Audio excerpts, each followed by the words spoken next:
Hi there.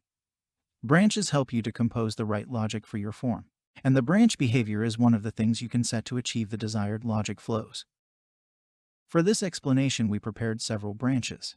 Each branch has multiple branch conditions.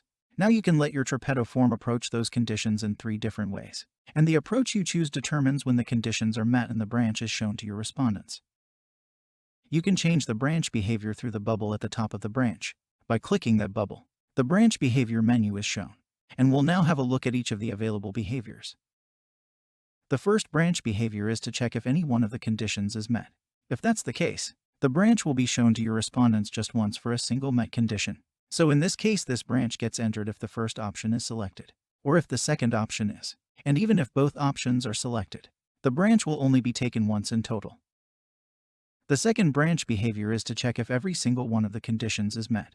You can open the branch behavior menu and then set it to the second branch behavior. Now this branch is shown just once if the first and the second option are both selected together. The third and last branch behavior lets a form repeat a branch multiple times. It will then go through the branch for each condition that is met.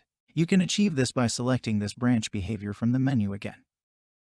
Now this branch will be shown just once if the respondent selects the first option, and it will be shown a second time if the respondent also selects the second option. And that's how you change the branch behavior in your forms in Tripetto. Also check out our other videos for more tips and tricks. And don't forget to subscribe to our Tripetto channel. Thanks, and goodbye.